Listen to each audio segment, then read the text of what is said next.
कहानी की शुरुआत फेंग यू से होती है, जो चीन की सबसे बेहतरीन MMA फाइटर है। उसने खुद को इतना मजबूत बना लिया था कि आज तक वो एक भी मैच नहीं हारी। मकाओ में उसकी फाइट जियो फेंग से चल रही थी, जो खुद भी एक माहिर फाइटर है, लेकिन फेंग यू ने उसे बड़ी आसानी से हरा दिया। ये मुकाबला हर तरफ लाइव टेलीकास्ट हो रहा था और फेंग यू की शोहरत, उसकी पॉपुलैरिटी तेजी से बढ़ने लगी। मगर अजीब बात ये थी कि वो इस जीत से भी खुश नहीं थी। रिंग में खड़ी उसकी सोच अब भी अपने अतीत में उलझी हुई थी। उसके दादा एक बहुत ही दौलतमंद बिजनेसमैन थे। वो कभी नहीं चाहते थे कि फेंग यू एक फाइटर बने। उनका मानना था कि पोती को पुश्तैनी कारोबार संभालना चाहिए। बचपन से ही उस पर उम्मीदों का बोझ था, लेकिन उसने पूरे खानदान के खिलाफ जाकर अपनी राह चुनी, फाइटर बनी और इसी वजह से दादा हमेशा उससे नाखुश रहते। अब कहानी का रुख बदलता है और हम मिंग तियान को देखते हैं, जो मकाओ में अपने 2 छोटे भाई बहनों के साथ रहता है। पिता का साया पहले ही उठ चुका था और माँ भी उन्हें छोड़कर चली गई थी। जिम्मेदारी का पूरा बोझ मिंग तियान पर आ पड़ा। उसका छोटा भाई मिंग लेंग टीवी पर MMA फाइट्स देख रहा था। उसकी सबसे पसंदीदा फाइटर फेंग यू थी। वो अपने भाई से कहता है, फेंग यू का राउंड किक वाकई कमाल का था, लोग उसे द क्वीन कहते हैं। लेकिन मिंग तियान उसे डांटते हुए कहता है, चलो अब स्कूल की तैयारी करो। मिंग तियान अपनी पढ़ाई छोड़कर एक लोकल रेस्टोरेंट में काम करता था। भाई बहन की परवरिश के लिए वो हर छोटा मोटा काम करता, कभी रसोई में मदद तो कभी फूड डिलीवरी। दिल में ख्वाहिश थी कि कभी किसी स्कॉलरशिप के सहारे दोबारा कॉलेज ज्वाइन करेगा। रेस्टोरेंट का मालिक उसे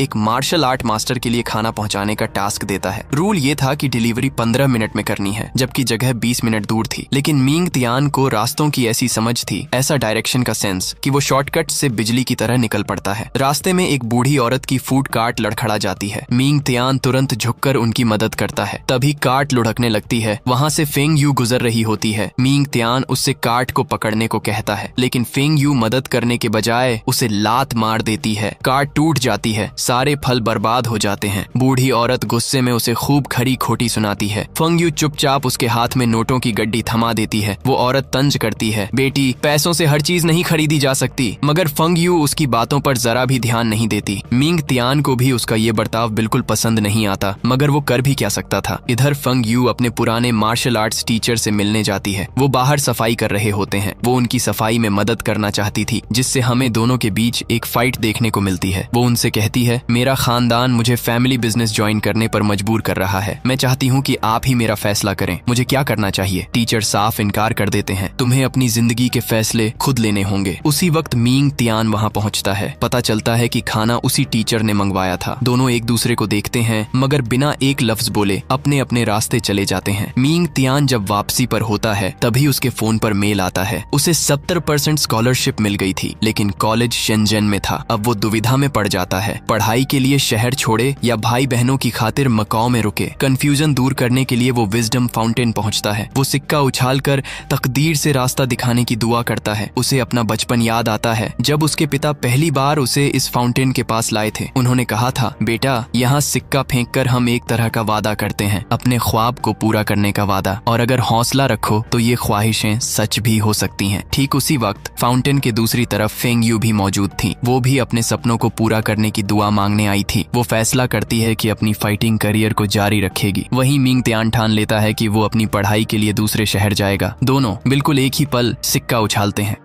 मिंग तियान का बॉस काफी नेक इंसान था। वो उसे जाने से पहले शानदार डिनर करवाता है और कहता है, शेंजन शहर के KFC में मेरा एक दोस्त है, मैंने वहाँ तुम्हारी नौकरी की बात कर ली है, साथ ही तुम्हें रहने के लिए एक घर भी मिल जाएगा। मिंग तियान ये सुनकर बहुत खुश होता है और शुक्रिया अदा करता है। कुछ ही दिनों बाद मिंग तियान अपने भाई बहनों के साथ शेंजन शहर में शिफ्ट हो जाता है। घर भले ही पुराना था, मगर उसका रिनोवेशन बहुत अच्छे से किया गया था। दोनों बच्चे वहाँ आकर बेहद खुश हो जाते हैं। ये देखकर मिंग तियान भी मुस्कुरा देता है। वो डेकोरेशन के तौर पर अपने बचपन की तस्वीरें अलमारी में रखने लगता है। हमें मालूम पड़ता है कि उसे भी बॉक्सिंग का शौक था, मगर पिता के इंतकाल के बाद उसने बॉक्सिंग छोड़ दी थी। अब वो KFC में काम शुरू कर देता है, जहां उसे डिलीवरी बॉय की नौकरी मिलती है। साथ ही वो अपने भाई बहनों को मिडिल स्कूल में छोड़ आता है। लेकिन आज उसके भी कॉलेज का पहला दिन था, इसीलिए उसके भाई बहन भी उसे गुड लक कहते हैं। उसी दौरान उसे एहसास होता है कि वो खुद कॉलेज जाने के लिए लेट हो गया है। वो शॉर्टकट लेता है और तेजी से पहुंचता है जांजी कॉलेज, जो पूरे चाइना में सबसे मशहूर स्पोर्ट्स कॉलेज कॉलेज था, यहाँ सिर्फ लड़कियां पढ़ती थीं। लेकिन इस साल पहली बार 10 लड़कों को एडमिशन दिया गया था। मिंग तियान उन्हीं में से एक था। जैसे ही वो अंदर प्रवेश करता है, चारों तरफ लड़कियां ही लड़कियां नजर आती हैं। सैकड़ों लड़कियों के बीच अकेला लड़का होने की वजह से वो काफी अजीब महसूस कर रहा था। अचानक उसकी टक्कर शाओमी से होते होते बचती है। मिंग तियान फौरन माफी मांगता है और उसे देखकर खुश होकर कहता है, अरे वाह, मुझे तो लगा था कि मैं यहाँ अकेला लड़का हूँ, तुम्हें देखकर सुकून मिला। शाओमी हैरान रह जाती है। उसके छोटे बालों की वजह से मिंग तियान ने उसे लड़का समझ लिया था। वो तुरंत एक छोटा सा क्लिप लगा लेती है। मिंग तियान दंग रह जाता है। शाओमी मुस्कुराकर कहती है, मैं तुम्हारा नाम याद रखूंगी, और फिर स्केट करती हुई वहाँ से निकल जाती है। अब सीन बदलता है। कॉलेज मास्टर मिस्टर वांग और हेडमास्टर की बातचीत हो रही होती है। मिस्टर वांग चिंतित होकर कहते हैं, शुरुआत में 10 लड़कों ने एडमिशन लिया था, लेकिन कैंपस में आते ही लड़कियों को देखकर सबने ट्रांसफर की रिक्वेस्ट दे दी। अब बस मिंग तियान ही बचा है। हेडमास्टर गहरी सांस लेकर कहते हैं, हमें हर हाल में कोई रास्ता निकालना होगा ताकि मिंग तियान यहाँ से न जाए। देखो वांग, जानजी यूनिवर्सिटी के 42 सालों के इतिहास में हमने हमेशा मजबूत लड़कियां ट्रेन की हैं। हमारे students world class combat fights जीत चुके हैं। 74 सिटीजन अवार्ड और 8 नेशनल अवार्ड्स तक हमारे नाम हैं। लेकिन हमने हमेशा एक हकीकत को नजरअंदाज किया कि ये लड़कियां आगे चलकर शादी भी करेंगी और उन्हें अपने लाइफ पार्टनर के साथ तालमेल बिठाना सीखना होगा। इसीलिए अब हमें लड़कों को भी इस कॉलेज में रखना होगा। इस कॉलेज में पढ़ाई से ज्यादा मार्शल आर्ट्स और बाकी एक्टिविटीज पर फोकस किया जाता था। फिर अचानक सभी स्टूडेंट्स को एक मैसेज आता है, मिंग तियान को प्रिंसिपल ऑफिस में लेकर आओ। लड़कियां खुशी से झूम उठती हैं और उसे घेर लेती हैं। उसके हैंडसम लुक्स देखकर हर कोई उसे अपने साथ ले जाना चाहती थी।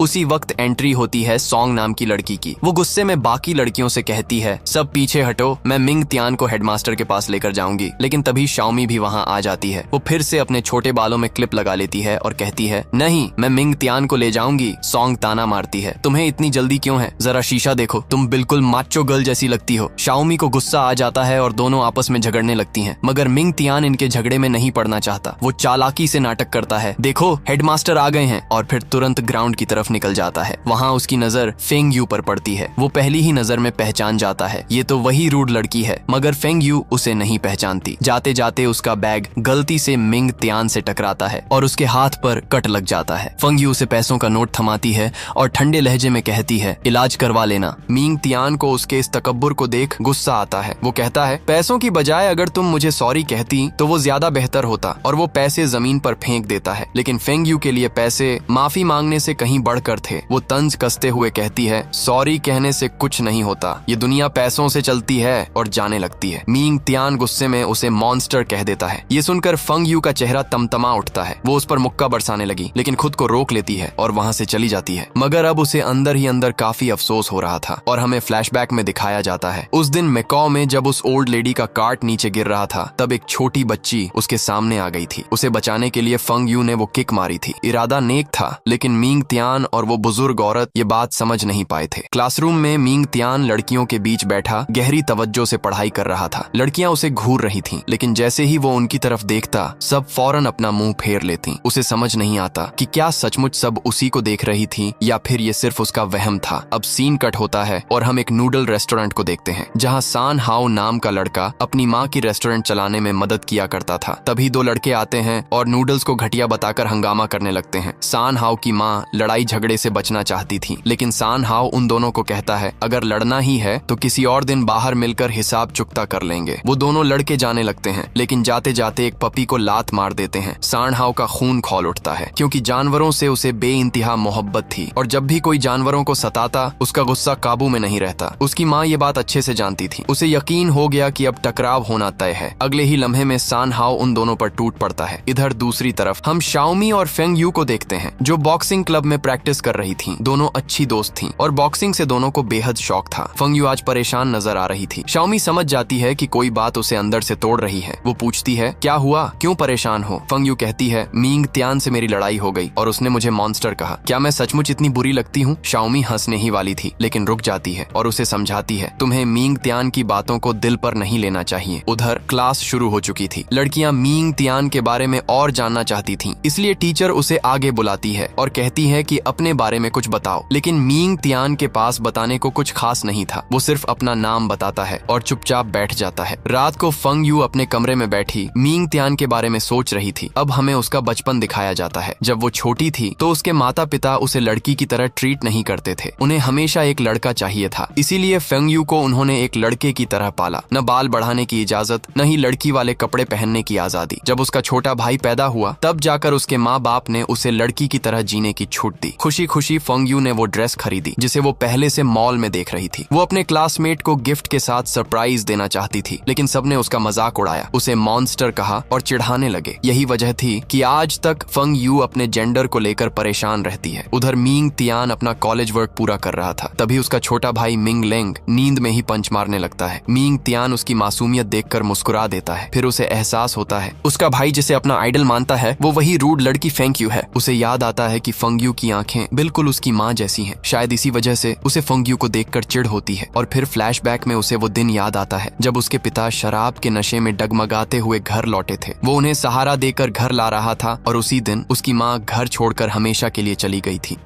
कॉलेज में मिंग तियान लड़कियों की वजह से पढ़ाई पर कंसंट्रेट नहीं कर पा रहा था। हेडमास्टर और मिस्टर वैंग खुश थे कि उसने अभी तक ट्रांसफर नहीं किया, लेकिन मिंग तियान परेशान हो चुका था और वो किसी दूसरे कॉलेज में जाने का प्लान बना रहा था। इस कॉलेज की खासियत यहाँ बनाए गए क्लब्स थे जहाँ स्टूडेंट्स अपने टैलेंट को निखारते थे। यहाँ नए एडमिशन लेने वाले सभी फ्रेशर्स को क्लब्स का टूर दिया जाता और उन्हें क्लब चुनने की खुली छूट मिलती थी। मिंग तियान सभी क्लब को अच्छे से देख रहा था। वो बॉक्सिंग क्लब में जब फेंग यू को लड़ते देखता है तो उसे एहसास होता है कि शायद उसी ओल्ड मास्टर ने उसे ट्रेन किया होगा जिन्हें वो खाना देने गया था। सोंग भी चाहती थी कि मिंग तियान उसके क्लब में आए और वो उसे अपनी पावर दिखाती है, जिसे देख मिंग तियान शॉक्ड रह जाता है। लेकिन शाओमी भी उसे अपने क्लब में लेना चाहती थी, जिससे दोनों ही वापस झगड़ने लगी। तंग आकर मिंग तियान स्विमिंग क्लब चुन लेता है। वह पूल में गोते लगाने लगता है, लेकिन वहाँ फिश होती हैं। पता चलता है कि क्लब बंद हो चुका है और पूल इकोलॉजिकल पॉन्ड में बदल गया है। ये देखकर मिंग तियान परेशान होकर ट्रांसफर का पक्का फैसला कर लेता है। मिस्टर वैंग उसे रोकने की कोशिश करता है, पर जब वो नहीं मानता तो कहते हैं कि ट्रांसफर आसान है, बस फॉर्म भरकर तुम्हें ऑफिशियल फाइल बॉक्स में डालना होगा। मिंग तियान को भी लगता है कि ये काफी आसान होगा। वो जैसे ही फॉर्म डालने जाता है तो ग्रेजुएट्स कराटी गर्ल्स उसे रोकने लगती हैं। मिंग तियान उनसे लड़ने लगता है पर बुरी तरह पिटता है। वो मिस्टर वांग से शिकायत करता है कि आपने 5 लड़कियों को मुझे रोकने के लिए भेजा, क्या ये गलत नहीं है? मिस्टर वांग कहते हैं, मैं जानता हूँ कि तुम एक सुपरस्टार की तरह हो जिस पर सबका फोकस है और मैं नहीं चाहता कि तुम हमारे कॉलेज से जाओ। अब वो उसे स्पेशल ऑफर देता है कि तुम्हें अपने कॉलेज की फीस इस साल चुकाने की कोई जरूरत नहीं है, बल्कि मैं टाइम लिमिट बढ़ाकर 30 साल कर दूंगा, जो एक लोन रिपेमेंट के रूप में रहेगी जिस पर कोई इंटरेस्ट भी नहीं लगेगा। मिंग तियान को ये ऑफर काफी अच्छा लगता है क्योंकि वो इससे अपनी पढ़ाई फ्री में पूरी कर लेगा, पर मिस्टर वांग उसे इस बात को सीक्रेट रखने को कहते हैं। एक दिन वो गलती से विमेंस वॉशरूम में चला जाता है। फेंग यू वहाँ स्नान कर रही थी। उसे लगता है कि वहाँ कोई लड़की आई है, इसलिए वो मिंग तियान से टॉवल मांगती है। मिंग तियान को कुछ समझ नहीं आता। वो उसके कपड़े उठाकर उसे दे देता है, पर फेंग यू समझ जाती है कि वो मिंग तियान है और उसे एक किक मारकर दूर फेंक देती है। उसी वक्त शाओमी भी अंदर आ जाती है और गलत समझ लेती है। दोनों एक साथ कहते हैं कि हमारे बीच ऐसा कुछ नहीं है और मिंग तियान बाहर चला जाता है। अब हमें कैंटीन का सीन दिखाया जाता है। शाओमी फेंग यू के साथ आइसक्रीम लेने गई थी, लेकिन वहाँ भी शाओमी की सोंग के साथ लड़ाई हो जाती है क्योंकि दोनों को स्ट्रॉबेरी आइसक्रीम चाहिए थी। दूसरी तरफ मिंग तियान फूड डिलीवरी करने जा रहा था। तभी वो देखता है कि एक लड़के को 2 बुली लड़के घसीटते हुए ले जा रहे थे। मिंग तियान को कुछ गड़बड़ लगती है, इसलिए वो उस बच्चे को बचाता है, लेकिन खुद फंस जाता है। वो उसे पकड़कर फील्ड में ले जाते हैं और धमकाने लगते हैं। फेंग यू ने उन्हें देख लिया था और वो अपने दोस्तों के साथ वहाँ आ जाती है। अब लड़कियों और लड़कों के बीच एक कमाल की फाइट शुरू हो जाती है। सोंग को एक लड़का पीछे से मारने वाला था, लेकिन मिंग तियान एक बोल्ड किक से उसे बचा लेता है। सोंग इससे काफी खुश होती है और अब वो सभी को मदद के लिए थैंक्स कहता है और उनसे दोस्ती कर लेता है। अब उसे लगता है कि ये कॉलेज इतना बुरा भी नहीं है और अगले 4 साल तक इसी कॉलेज में पढ़ने का डिसीजन कर लेता है। इस फैसले से मिस्टर वांग भी खुश होते हैं। वीडियो पसंद आया हो तो अपने दोस्तों के साथ शेयर करें।